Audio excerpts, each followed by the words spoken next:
আলহামদুলিল্লাহ, এশার নামাজ আমরা আদায় করলাম। মাগরিবের পর থেকে নিয়ে এশা পর্যন্ত আলোচনা হয়েছিল, অত্যন্ত গুরুত্বপূর্ণ আলোচনা। এখন থেকে ধারাবাহিকভাবে আলোচনা চলবে। আমরা অত্যন্ত মনোযোগ দিয়ে আলোচনাগুলো শোনার চেষ্টা করব।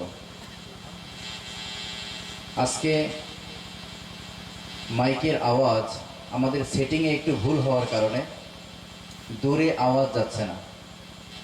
আগামীকালকেটা ঠিক করে নিব ইনশাআল্লাহ। আর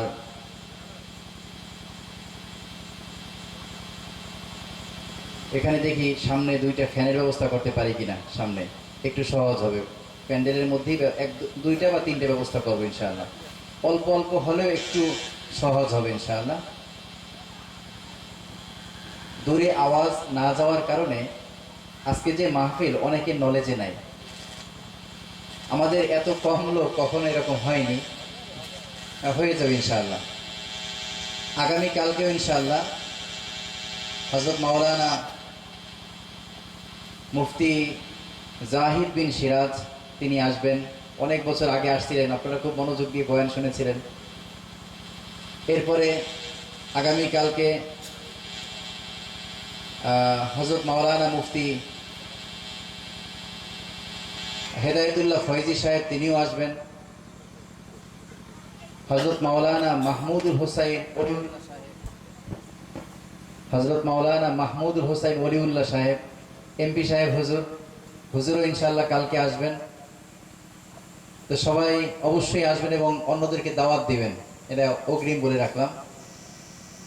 আর আমাদের যে হযরত মাওলানা হাফেজ মুফতি আব্দুল শাকুর কাসিমি সাহেব হুজুর যিনি বয়ান করবেন, ইনশাআল্লাহ আগামীকাল সকালেও বয়ান করবেন। আমাদের কিছু ধারায় মাহফিলের সেটিংটা করতে চাই। ইনশাআল্লাহ ফজরের পরেও নামাজের পরপর চলে আসবেন। কেউ যদি এখানে নামাজ পড়েন এখানে নামাজ হবে, কেউ যদি আশপাশে কোথাও নামাজ পড়েন সেখান থেকে ধীরে ধীরে চলে আসবেন। অল্প সময় বয়ান শুনে তারপরে আপনার কাজের দিকে যেতে পারবেন ইনশাআল্লাহ। সকালে হালকা চাচ্ছি যে হালকা চা বিস্কুটের ব্যবস্থাও থাকবে, সকালবেলা একটু ঠান্ডা লাগে যেহেতু, ইনশাআল্লাহ ব্যবস্থা থাকবে। সবাই ফজরের পরেও আসবো, ব্যাস। তাহলে এখন আলোচনা শুরু হবে ইনশাআল্লাহ। এই পর্যায়ে আপনাদের সামনে অত্যন্ত গুরুত্বপূর্ণ বিষয়ভিত্তিক আলোচনা পেশ করবেন আমাদের শ্রদ্ধেয় বড় ভাই, ভারতের দেওবন্দ মাদ্রাসা থেকে উচ্চশিক্ষায় ডিগ্রি প্রাপ্ত হযরত মাওলানা হাফেজ মুফতি আব্দুল শাকুর কাসিমি হাফিজাহুল্লাহ তাআলা। আমি হযরতকে তার গুরুত্বপূর্ণ বয়ান পেশ করার জন্য বিনীত অনুরোধ জানাচ্ছি।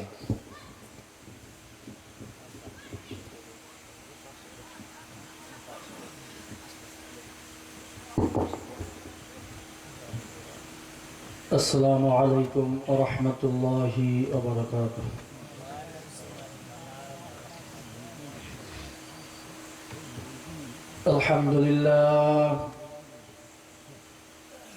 আলহামদুলিল্লাহ নাহমাদুহু ওয়া নাস্তাঈনুহু ওয়া নাস্তাগফিরুহ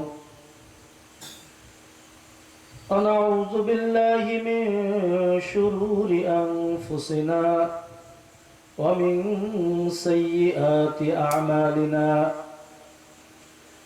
من يهد الله فلا مضل له ومن يضلله فلا هادي له ونشهد أن لا إله إلا الله وحده لا شريك له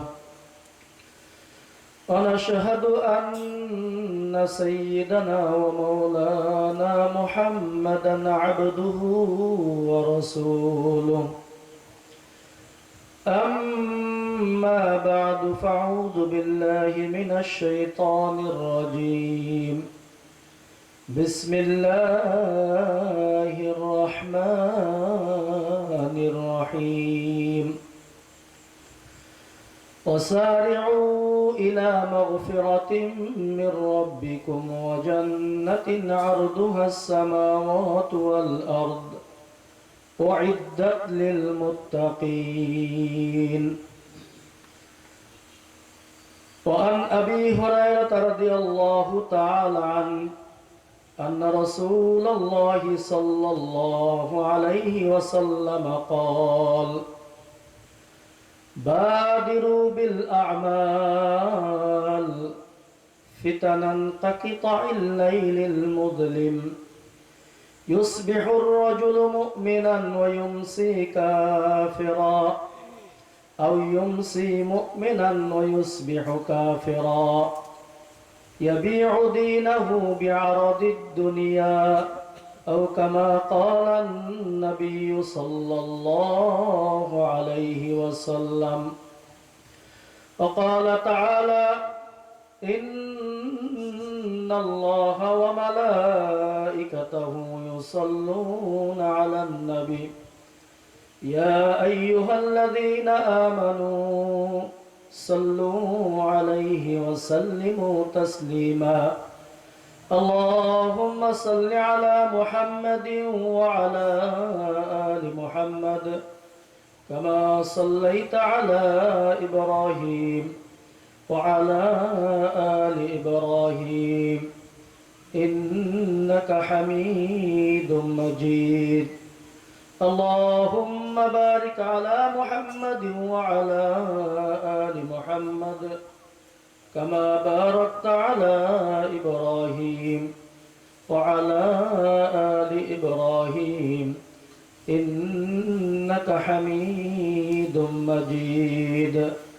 بلغ العلا بكماله كشف الدجى بجماله حسنت جميع خصاله صلوا عليه وآله. আলহামদুলিল্লাহ, মহান রব্বুল আলামিনের দরবারে লাখ কোটি শুকরিয়া যে মহান রব্বুল আলামিন খানকায়ে তাজকিয়ায়ে নফসের উদ্যোগে মাদ্রাসা হুজ্জতুল ইসলাম কদমতলায়ের নবম বার্ষিক মাহফিলের দ্বিতীয় অধিবেশনের প্রথম দিনের আমাদেরকে আসার বসার কিছু বলার শোনার তৌফিক দান করেছেন। প্রাণ খুলে সকলে বলে আলহামদুলিল্লাহ। মাহফিলের বয়স 9 বছর। আমাদের সকলের জানা আছে এই মাহফিলটা একটু পদ্ধতি ভিন্ন হয়। অন্যান্য মাহফিলে বক্তাদেরকে দাওয়াত দেওয়া হয়, বক্তা যান, ওনার যা মন চায় আলোচনা করে চলে আসেন। মাহফিল কর্তৃপক্ষ কিছু বলেন না, ওনার যখন যেটা মুড হয় সেভাবে বলেন। বাকি এই যে মাহফিলটা আমরা এখানে আসতেছি আজকে নবম বছর, এখানে বক্তাকে যখন বলা হয় আপনি আমাদেরকে সময় দিবেন, সাথে সাথে ওনার আলোচ্য বিষয় কি হবে সেটাও নির্ধারণ করে দেওয়া হয়। আমাকেও একটা বিষয় নির্ধারণ করে দেওয়া হয়েছে, যে বিষয়টা হলো ভালো কাজের প্রতিযোগিতা ঈমানী বৈশিষ্ট্য। আত-তাসাবুকু লিল খায়রাত মিন খাসাইসিল ঈমান, এটা হলো আজকে আমাদের আলোচ্য বিষয়। দুনিয়ার মধ্যে বিভিন্ন জাতির মানুষ বিভিন্ন প্রতিযোগিতায় লিপ্ত। ইহুদি খ্রিস্টান জাতি যারা আছে তারা বিশ্বাস করে যে আমরা যা কিছু করি না কেন আমাদের কোনো অপরাধ নাই। খ্রিস্টানদের ধর্মীয় বিশ্বাস বর্তমান যারা আছে যে আমাদের যীশু খ্রিস্ট মারিয়ামের ছেলে, সে আমাদের সকলের অপরাধ নিয়ে শুলিতে চলে গেছে, নাউজুবিল্লাহ। এখন আমরা যত অপরাধ করি না কেন, ঈসা আল্লাহর ছেলে, আমরাও আল্লাহর ছেলে, আমাদের কোনো সমস্যাই নেই, যা মন চায় করো। আমাদের মাগরিবের পরে মহিবুল্লাহ কাসিমি সাহেব ইউরোপ, আমেরিকা, পশ্চিমাদের কিছু কালচার নিয়ে আলোচনা করছেন। এগুলাই হলো তাদের বর্তমান কর্মকাণ্ড। ইহুদিদের বিশ্বাস হলো ওজায়ের আল্লাহর ছেলে, ওজায়ের আলাইহিস সালাম, আমরাও আল্লাহর ছেলে। আমরা দুনিয়ার মধ্যে যা কিছু করি না কেন আমাদের কোনো শাস্তির সম্মুখীন হতে হবে না, তবে মাত্র 40 দিন। তাদের বিশ্বাস কি? আমরা দুনিয়ার মধ্যে যত অপরাধ করি না কেন আমাদের 40 দিন শাস্তি ভোগ করতে হবে। কোন 40 দিন?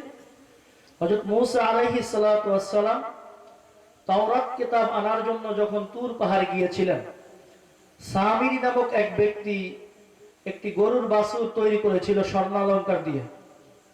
ওই গরুর বাছুরের পূজা তারা 40 দিন করেছিল। তারা একথাই বলে, আমাদের আল্লাহর কাছে শাস্তি পেতে হবে না, যদি পাই তাহলে মাত্র কয়েকটা দিন, আর সেটা হলো এই 40 দিন।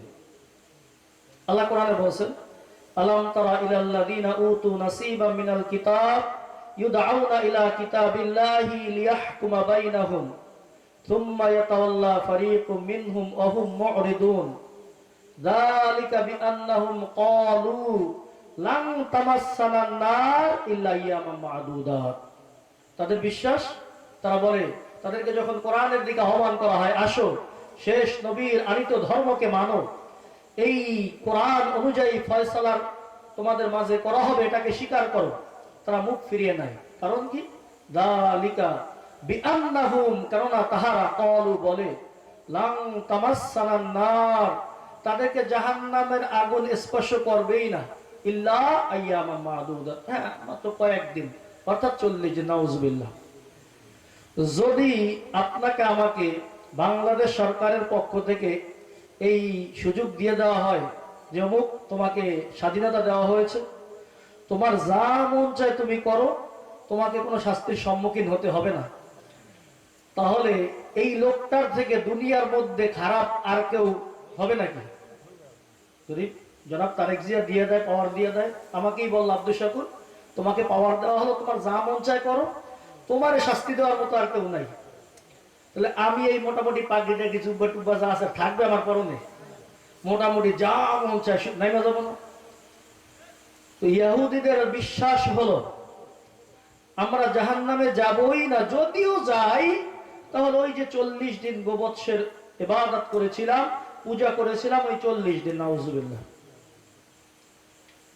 আমাদের হিন্দু ভাইয়েরা মুশরিক যারা আছে, তাদের বিশ্বাস হলো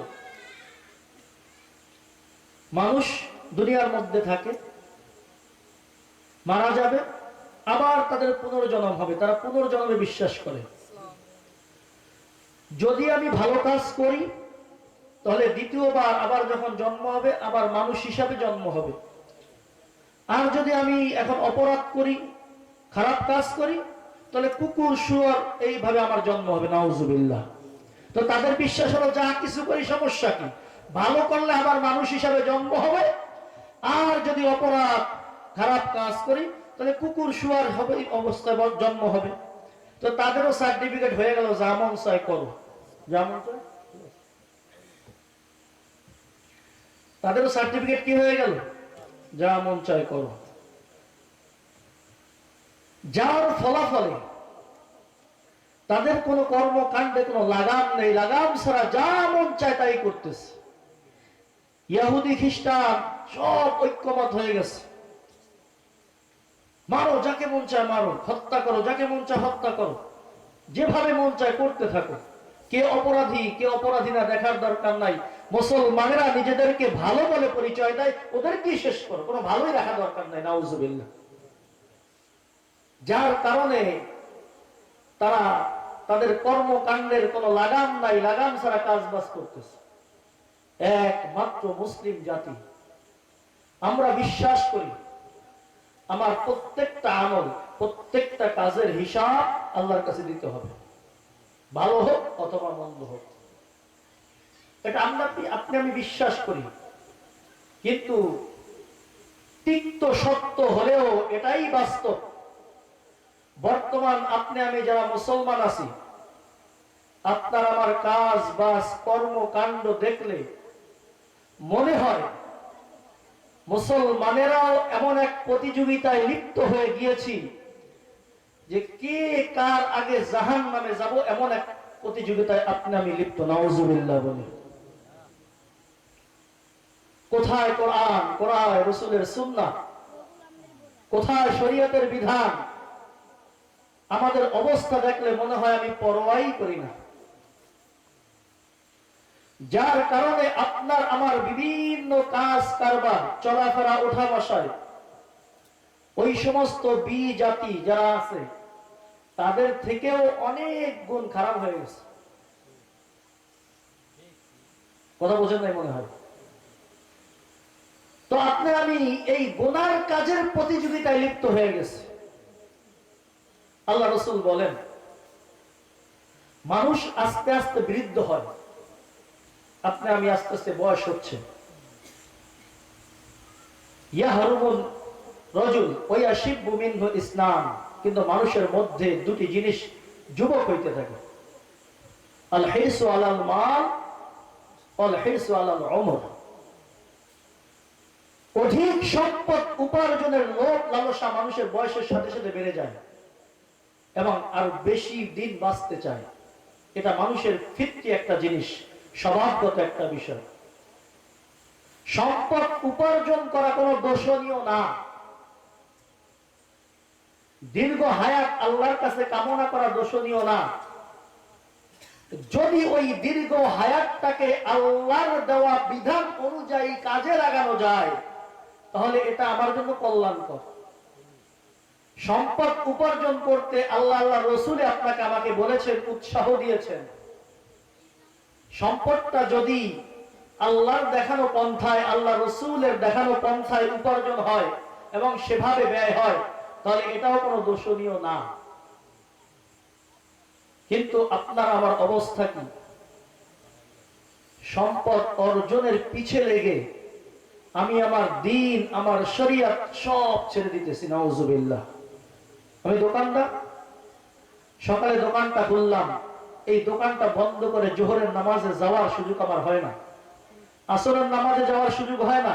আমি চাকরিজীবী, চাকরিকে এত প্রাধান্য দিয়েছি, আমার আল্লাহর দেওয়া প্রধান যে বিধানটা ইমানের পরে, ওই নামাজের জন্য আমার কানে আওয়াজ আসে, হাইয়া আলাস সালাহ, নামাজের দিকে এসো, হাইয়া আলাল ফালাহ, কল্যাণের দিকে আসো। কিন্তু আমি আমাকে এই নামাজের জন্য যাওয়ার জন্য প্রস্তুত করতে পারি না। ইচ্ছায় অনিচ্ছায়, বুঝে না বুঝে আপনি আমি এমন এক প্রতিযোগিতায় লিপ্ত হয়েছি, যেই প্রতিযোগিতার চূড়ান্ত ফলাফল আল্লাহ না করুক জাহান্নাম। কি আপনি আমি এমন এক ইচ্ছায় অনিচ্ছায়, বুঝে না বুঝে এমন এক প্রতিযোগিতায় লিপ্ত হয়ে গেছে, যার ফলাফল কি? এভাবে চলতে থাকলে হয়তো আমাকে জাহান্নামে যেতে হবে। নাউজুবিল্লাহ। তো আল্লাহ পাক রব্বুল আলামিন এবং আল্লাহর রাসূল আপনাকে আমাকে কিছু প্রতিযোগিতা করতে বলছেন। কি করতে বলছেন? কিছু প্রতিযোগিতা করতে বলছেন।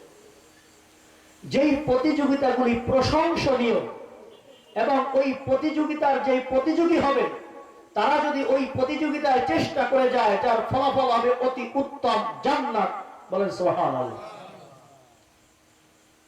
আল্লাহ কোরআনের মধ্যে সূরা আলে ইমরানের 133 নম্বর আয়াতের মধ্যে বলেন, ওয়াসারিউ ইলা মাগফিরাতিন মির রাব্বিকুম ওয়া জান্নাতিন আরদুহাস সামাওয়াতু ওয়াল আরদ উইদ্দাত লিল মুত্তাকিন। আল্লাহ আপনাকে আমাকে তার বান্দা বান্দীদেরকে ডাক দিয়ে বলতেছেন, সারিউ, তোমরা ছুটে এসো, তাড়াতাড়ি করো। কে কার আগে পারো, প্রতিযোগিতায় নেমে যাও। কোন দিকে ছুটে আসবে? ইলা মাগফিরাতিন মির রাব্বিকুম, তোমাদের রবের ক্ষমার দিকে। ওয়া জান্নাত, এবং জান্নাতের দিকে। জান্নাত কেমন জান্নাত? আরদুহাস সামাওয়াতু ওয়াল আরদ। সুবহানাল্লাহ বলেন। যেই জান্নাতের প্রশস্ততা হবে, সাত আসমান এবং সাত জমিনকে একত্রিত করলে যতটুকু হয়, এর সমপরিমাণ এটা চওড়া হবে। সুবহানাল্লাহ। লম্বা কতটুকু কে জানেন? আল্লাহ ভালো জানেন। আল্লাহ ভালো জানেন। বুঝানোর উদ্দেশ্য, আপনি আমি জমিন দেখি, আর এটা এই যে দেখা যায় মেঘ, এটা কিন্তু আসমান না, এটা কিন্তু আসমান না। আসমানের কোথায় আছে আল্লাহ ভালো জানেন। এই সাত আসমান সাত জমিনের সমপরিমাণ এটাকে একত্রিত করলে যতটুকু হবে জান্নাত, চওড়া এতটুকু, প্রশস্ত এতটুকু, লম্বা আল্লাহু আকবার, আল্লাহই ভালো জানেন, যেখানে আপনার আমার কল্পনাও করতে পারে না। আল্লাহ কিসে প্রতিযোগিতা করতে বললেন? দুটি কাজে। এক নম্বর, রবের ক্ষমার দিকে ছুটে এসো, দেরি করো না, দেরি করলেই পিছে পড়ে যাবে, দেরি করলেই পিছে পড়ে যাবে। বলা যায় না, হায়াতের গ্যারান্টি নাই। এখন মনে করতেছে এশার নামাজ পড়লাম, আজকে রাতে আকাম কুকাম যা করার কইরা রাখি, ফজরের নামাজটা পড়েই তওবা করব। ফজর যে পড়তে পারবো গ্যারান্টি আছে নাকি? আল্লাহ বলতেছেন না, বিলম্ব করো না, সারিউ, তাড়াতাড়ি করো, তাড়াতাড়ি করো, রবের ক্ষমার দিকে ছুটে এসো। তাহলে প্রতিযোগিতা কিসের হবে বলেন? এক নম্বর, আল্লাহর ক্ষমা কিভাবে পাওয়া যায়, এই ক্ষমা লাভের জন্য প্রতিযোগিতায় নেমে পড়তে হবে এখন থেকে। এখন সেটা কিভাবে পাবো, ক্ষমা কিভাবে পাবো, এটার আলোচনা কালকে ফজরের পর দিছে আমারে। এই আলোচ্য বিষয় কখন? কালকে ফজরের পরে। কখন? ক্ষমা কিভাবে পাওয়া যাবে এই আলোচনা কালকে ফজরের পরে ইনশাআল্লাহ হবে বিস্তারিত। ওইটা আলোচ্য বিষয় কালকে ফজরের পর, তখন হবে ইনশাআল্লাহ। তাহলে আমাদের এক নম্বর প্রতিযোগিতা কিসের? কিভাবে ক্ষমা পাওয়া যায়, এই ক্ষমার জন্য ছুটতে হবে। নাম্বার 2, রবের জান্নাত কিভাবে লাভ করা যায়। আল্লাহ রাসূল সাল্লাল্লাহু আলাইহি ওয়াসাল্লাম বিভিন্ন কাজের প্রতিযোগিতার কথা বলছেন আপনাকে আমার। হযরত আবু হুরায়রা রাদিয়াল্লাহু তাআলা আনহু বর্ণনা করেন, আন আবি হুরায়রা রাদিয়াল্লাহু তাআলা আন্না রাসূলুল্লাহি সাল্লাল্লাহু আলাইহি ওয়াসাল্লাম قال বাদিরু বিল আ'মাল।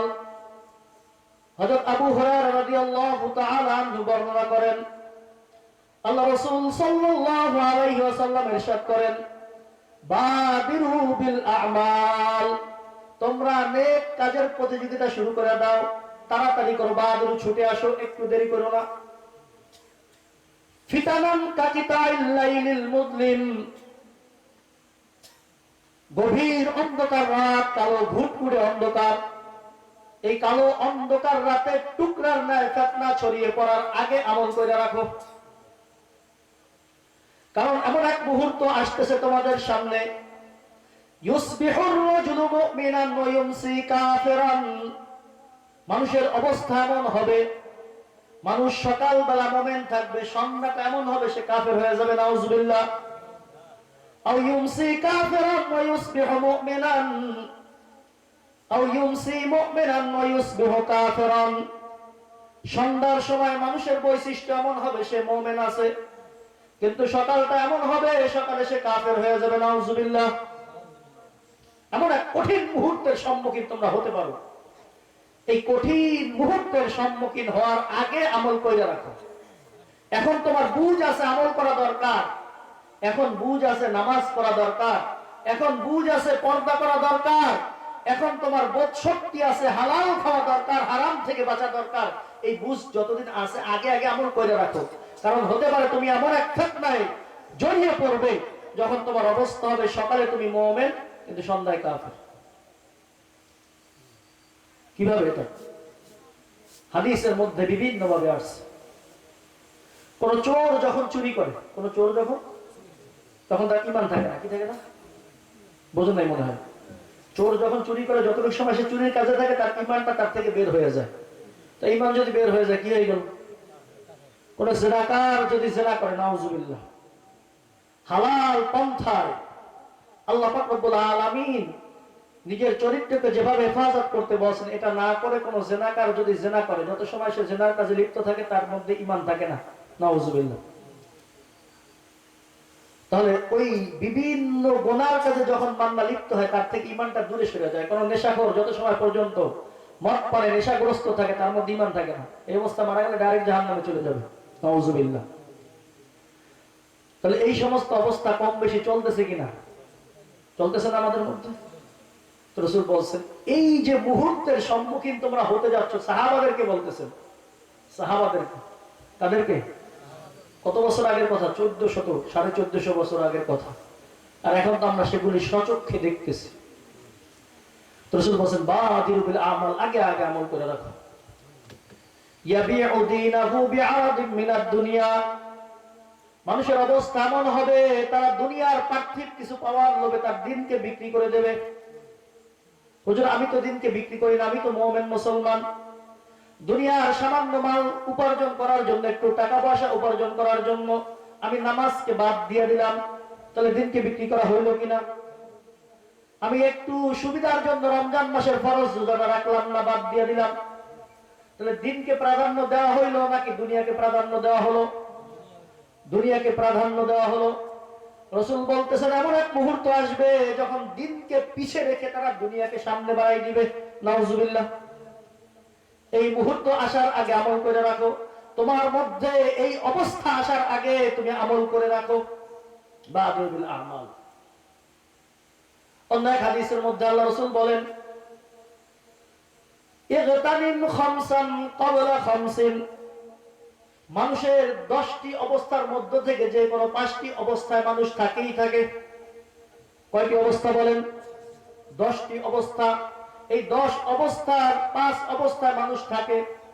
রাসূল বলেন এই 5 অবস্থাকে 5 অবস্থার আগে তুমি মহামূল্যবান সম্পদ মনে করো।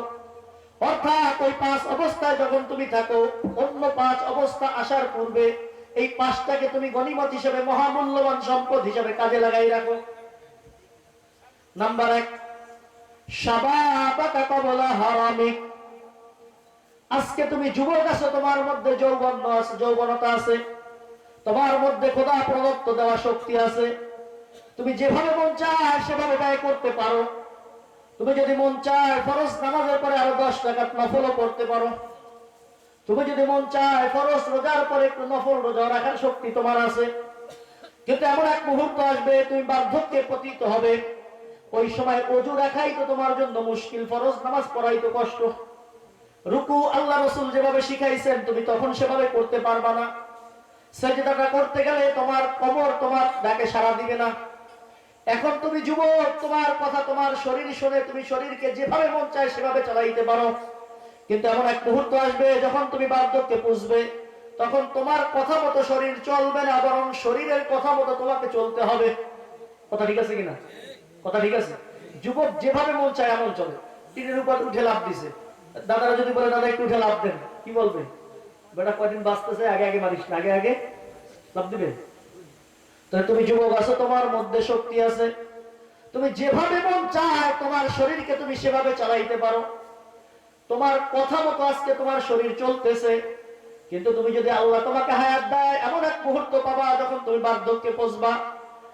তোমার এই যৌবনতাকে তুমি এই বার্ধক্য আসার পূর্বে গনিমত মনে কইরা এই যৌবনতাকে ইবাদতে কাটায়া দাও। কিসে কাটাও? ইবাদতে কাটাও। কারণ বার্ধক্য আসতে তখন মন চাইলেও পারা যাবে না। রোজা রাখতে মন চায়, খুব এমন অসুস্থ বার্ধক্য হয়ে গেছে, ডায়াবেটিস, এই সেই কত কিছু, গ্যাস ম্যাস, রোজা রাখা যায় না। আসেন না নাকি? রমজান গেছে, অনেকে রাখতে পারেন নাই, মনে অনেক আশা, যদি আল্লাহ একটু সুযোগ দিত রাখতাম। শত আশা থাকা সত্ত্বেও শরীর বলছে না, জীবনে বহুত সুযোগ দিছে, আর দেবো না। তখন কি করতে হয়েছে? নিজের চাওয়া সত্ত্বেও, আমার আগ্রহ থাকা সত্ত্বেও শরীরের কথা শুনে আমি পারি না। তারা আমি 20 টাকা দাঁড়াই দাঁড়াই পড়বো, কি বইসেই করতে পারি নাই। আমার আসেন না, অনেক কেমন আসেন না? কিন্তু যুবকে 20 কেন 40 পড়লো সমস্যা নাই। তো রাসূল বলছেন এই যে তোমার যৌবনতা আছে, বার্ধক্য আসার পূর্বে এই যৌবনতাকে কাজে লাগাইয়া ইবাদত করে রাখো। প্রতিযোগিতা শুরু করে দাও, কত বেশি ইবাদত করা যায় এই কাজে তোমার যৌবনতাকে ব্যয় করো। নাম্বার 2, অফরাদাকা ক্বাবলা শুগলিক। মানুষের সব সময় একরকম অবস্থা থাকে না, কখনো অবসর থাকে, কখনো ব্যস্ততা। এমন বারে 5 ওয়াক্ত ফরজ পড়াই মুশকিল হয়ে যায়। আজকে তুমি অবসর আছো, তোমার হাতে সময় আছে, তুমি মন চাইলে মসজিদে গিয়ে ফরজ নামাজ পড়ার পরে 2 ঘন্টা কোরআন তেলাওয়াত করতে পারো। ইচ্ছা করলে মুয়াজ্জিন সাহেব আযান দেওয়ার আগে মসজিদে গিয়া একটু যে ফাজাইলের কিতাব আছে, বিভিন্ন কিতাব আছে, এগুলো বসে বসে পড়তে পারো। তোমার মন চাইলে তুমি রাতে ঘুমের আগে একটা কোনো দ্বীনি কিতাব, ধর্মীয় কিতাব খুলে 5 ঘন্টা পড়তে পারো। তোমার এখন অবসরতা আছে, এমন এক ব্যস্ততা তোমার মধ্যে চলে আসতে পারে যখন শত মন চাওয়া সত্ত্বেও তুমি এই আর সুযোগ পাবা না। তো যেহেতু তোমার হাতে এখন অবসর সময় আছে, ব্যস্ততা আসার পূর্বে এই অবসরতাকে কাজে লাগাই রাখো। ব্যস্ততা অথবা অবসর 2 মুহূর্তই তো, একসাথে 2টা হবে না। হয়তো আপনি ব্যস্ত না হলে অবসর, এখন অবসর সময় আছে, এটাকে কাজে লাগাই রাখো। যুবক বিবাহ করে নাই, বাবার হোটেলে খাইতেছে, কত হাতে সময়, কত সময়। কিন্তু যখন বিবাহ শাদী করে ব্যস্ততা বেড়ে যায়, উপার্জনের দায়িত্ব চলে আসে, বাবা মার খেদমতের দায়িত্ব চলে আসে, ওই সময় ইচ্ছা করলেও 1 ঘন্টা কোরআন তেলাওয়াতের সুযোগ থাকবে না। দ্বীনি কাজে, ধর্মীয় মাহফিল, বিভিন্ন জায়গায় যাওয়ার ইচ্ছা করলেও সুযোগ থাকবে না। তো এজন্য ফারাগাকা ক্বাবলা শুগলিক, তোমার ব্যস্ততা আসার পূর্বে এই অবসরটাকে তুমি কাজে লাগাই রাখো, প্রতিযোগিতায় নেই মাঝেও কত বেশি ইবাদত করা যায় করতে থাকো। অসিহ্হাতাকা ক্বাবলা সাকামিক, মানুষ হয়তো সুস্থ থাকে অথবা অসুস্থ। আজকে তুমি সুস্থ আছো, অসুস্থ হওয়ার পূর্বে এই সুস্থতাকে কাজে লাগাও। অনেক ভাই হাসপাতালের বেডে পড়ে আছে, জুমার দিনের বয়ানের আওয়াজ তার কানে যায়, সে শুনতেছে খতিব সাহেব বয়ান করতেছেন, তার মনে শত আশা, যাই একটু জামে মসজিদে গিয়ে জুমার নামাজটা কমাস কম মসজিদে গিয়ে আদায় করি। কিন্তু হাসপাতালের বেডে পড়ে আছে, ওখান থেকে উঠে মসজিদে যাওয়ার সুযোগ তার নাই। আজকে আল্লাহ পাক রব্বুল আলামিন তোমাকে সুস্থতা দিয়েছেন, এই সুস্থতা তোমার সারা জীবন থাকবে না, সব সময় তুমি সুস্থ থাকবা বিষয়টা এমন না। হতে পারে যে কোনো সময় অসুস্থ হয়ে যাবা। এই অসুস্থ হওয়ার আগে তুমি যে এখন সুস্থ আছো, এই সুস্থতাকে কাজে লাগাইয়া তুমি এখন ইবাদতে লিপ্ত হয়ে যাও। সুস্থ আছো, এখন কি করো? ইবাদতের প্রতিযোগিতা নেমে যাও, কত বেশি করতে পারো করে রাখো।